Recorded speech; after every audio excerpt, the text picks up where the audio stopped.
Hello! I want to talk about something that is quite interesting, and I believe it's very helpful for all musicians, which is to understand how I come up with drum parts for a song, and what am I using as my sources of inspiration in terms of where to then place my notes, bass drum strokes in a groove, when to play fills, which fills to play. So I'm going to use a song by Tower of Power called "Could Have Done It Better." Now, what I want to do is also explain more or less the mental process behind the decisions that I make. So that is very much based on vocalization. So when I'm learning a song, I allow my voice to be my guide. In other words, I'm not trying to count where the notes hit. Sometimes I'll do that, sometimes, but it's quite rare. And usually I just go by memorizing musical patterns rather than calculating exactly where they fall on the grid. Vocalization is crucial. One of my music theory teachers, who, by the way, had the worst singing voice on the planet, he used to tell me all the time, you don't sing so you practice or train your throat, which is what puts people off, like, oh, I'm not a singer, why am I singing? You sing because you're training your ears. And that's very, very true. It really helps us recognize patterns and memorize patterns as well much more quickly. Okay, so here's the song. I'm going to run through the song once, and then I'm going to break it down as to why I played the things that I played, and where the inspiration came from. Here we go. Song.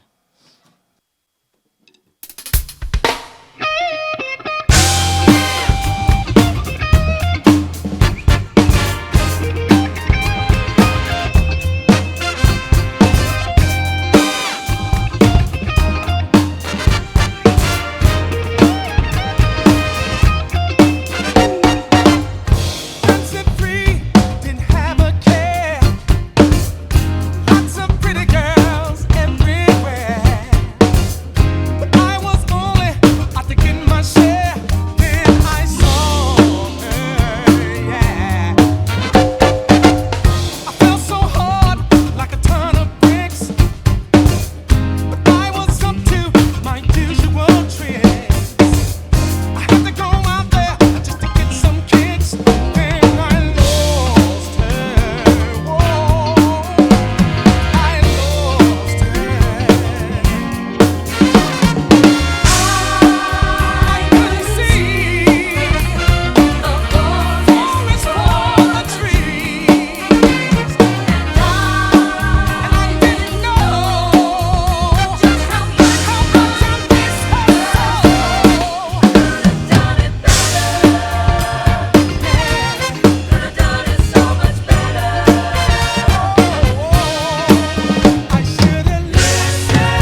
All right, and that's the song, okay? So let's go from the beginning now. In terms of structure, it's a pretty straightforward song, structure wise. Form wise, basic. We've got an intro, we've got verses, we've got choruses, we've got a pre chorus as well. So let's focus on identifying musical motifs. So, right off the bat, we've got something here at the beginning of the song during the verses that is a call out for the upbeat section of the song or sections, which coincides to be the verse. Let's see what the motif is. And now I'm going to do my vocalization stuff.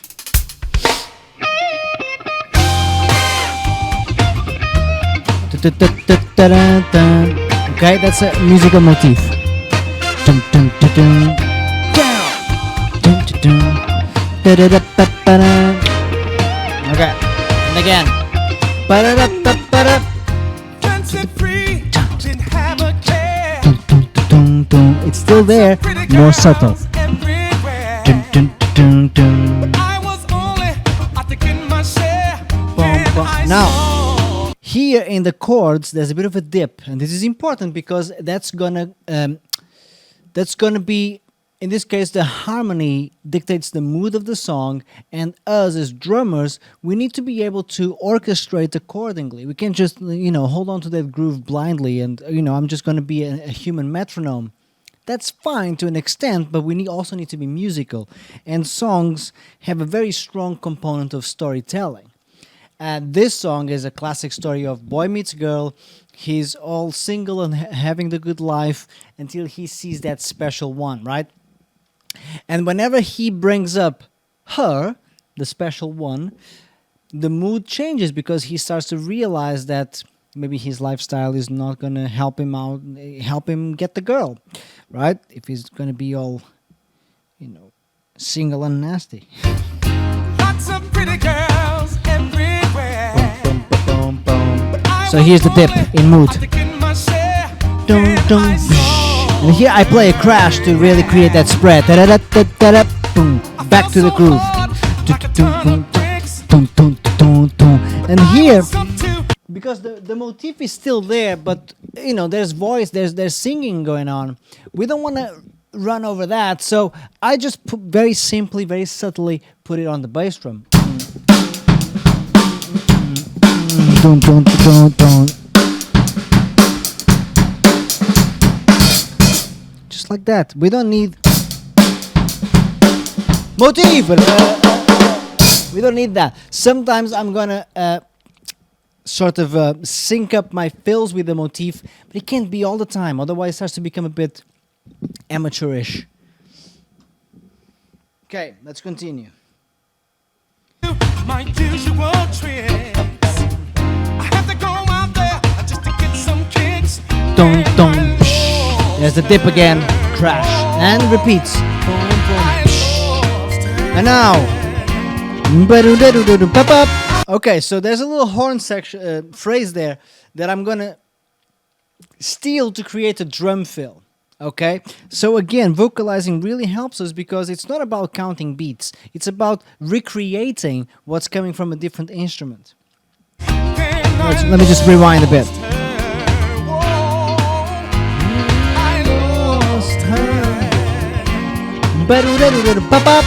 Those two last stabs, we gotta hit them, right? Whatever fill you play, you gotta hit those last two. You gotta hit them, okay? That requires practice and listening. Then we go into the pre-chorus. The pre-chorus, obviously it's not the chorus yet, but we want to step outside the dynamics of the verse. So I'll leave the hi-hat now, which I was playing on the verse.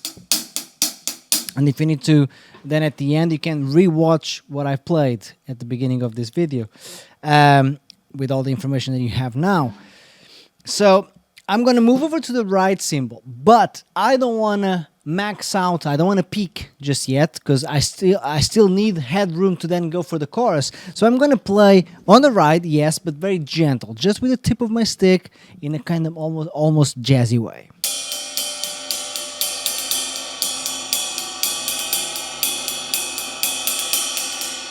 etc., etc. And then you keep that groove going.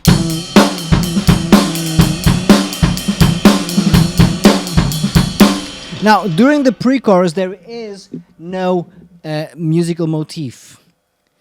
That's dedicated for the verses. So let's have a listen to what happens also in terms of fills. What am I going to do in terms of fills for the pre-chorus?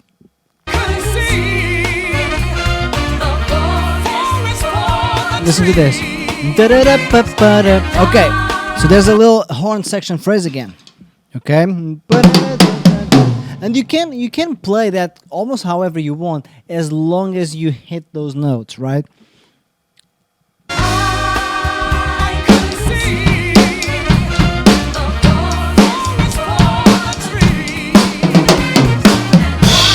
You know what I mean? Now, little build up.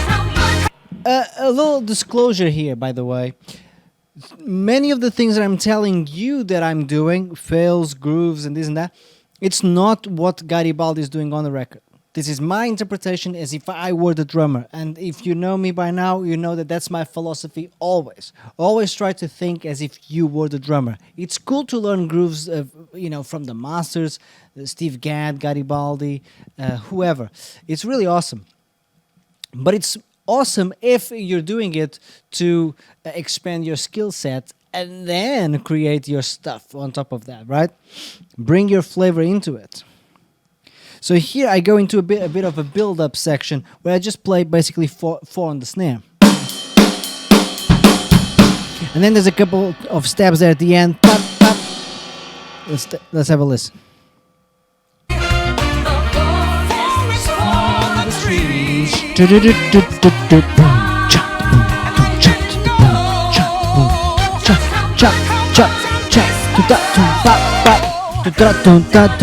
Now, that's going to be the chorus, and the fill that I'm going to use or come up with for the chorus, it's taken from the backing vocals now. So the backing vocals, not the horns this time around. So as you can see, that's the other thing. It's don't fixate on one instrument to be your, okay, I'm going to take all my fills from those guys.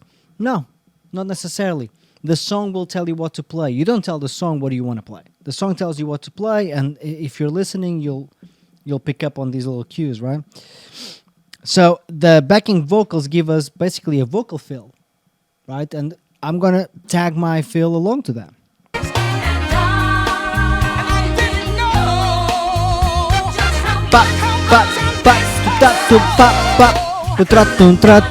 Right? I could have done it better. That's going to be my fill. In terms of dynamics for the chorus, I'm going to stay on the right, but this time introduce accents. So that separates me from the chorus, from the pre-chorus.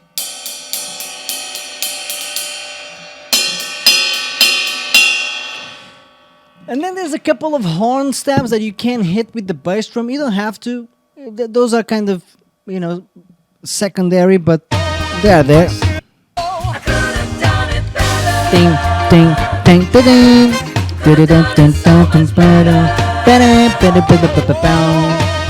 I should have listened to. Okay, I should have listened to my heart section. There's another dip in mood, right? I should have. It's quite long notes. One, one, one, one, one. Very legato, so it's not very sharp and staccato. So for me, it suggests something that is quite. I know. I appreciate that it's going to sound a bit strange, but when I heard this, it kind of suggested to me an image of these musical plays, right? These musicals, when the whole, like, imagine Les Miserables, right? Where when the whole cast joins in singing a very dramatic and intense song. So I kind of approached that section as if I were a Broadway / West End drummer. So instead of just sticking to the groove, I gave it more intensity and drama by going over to the toms. And then I finished that off with a big crescendo. And then what we have the motif again. So that's going to be a call out for what? The verse. So we know that we have to go back there. Obviously, if we are not caught off guard, which we never should, we'll even play a fill with that motif.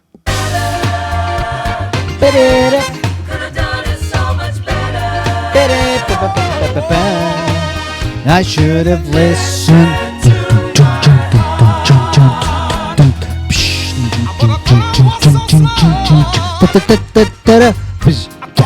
Back to the hi-hat. Saying goodbye. Dun, dun, dun, dun, Play the field. Now I don't know why. dun, dun, dun, dun, Think about her, and I know that I dun, dun. miss her. Dip, dip. Yeah. Ba-da-da-ba-ba-da-bam. Dun, dun, dun, dun. Knew the price.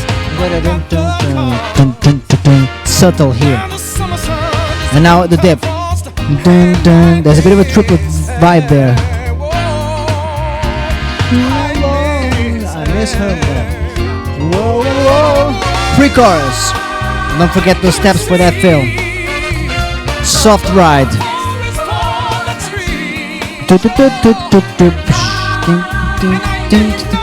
Build up. Ba, ba, ba, kutrakun, ba, ba, kutrakun, trakun. There's that fill with the backing vocals. Axels on the right now. Ding, ding, ding, ding, ding, ding, ding, ding, ding, ding. Broadway. Crescendo. Stop. Kakun, boom, ka. Low dynamics, trumpet solo, nice and subtle.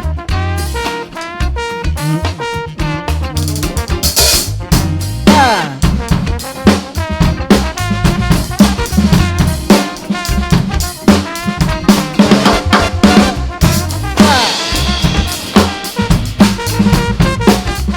Very gentle.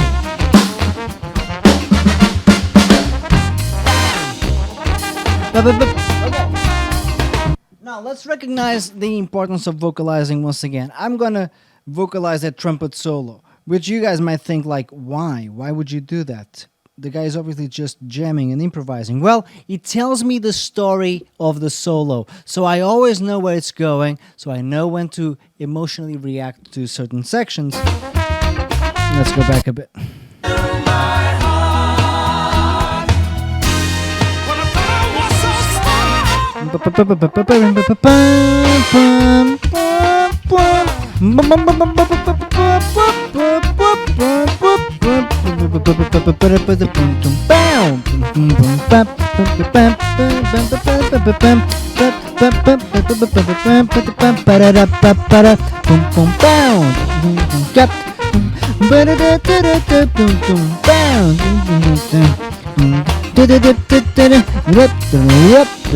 It's starting to build up.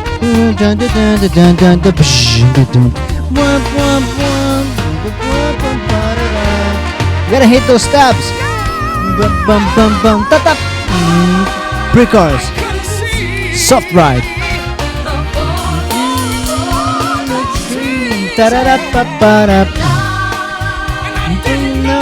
Build up. Here we go. Bop, bop, bop. Kutrakun, bop, bop. Kutrakun, trakun, ping, ding, ding, ding, ding, ding. Now you're gonna stay here for the rest of the song. There's gonna be a little section there in the middle with stabs. I'm not gonna get into them today. But then for the last chorus, I'm gonna really back in, back to the hi-hat, and then I'm gonna split my backbeat between the snare drum and the floor tom because it sounds cool.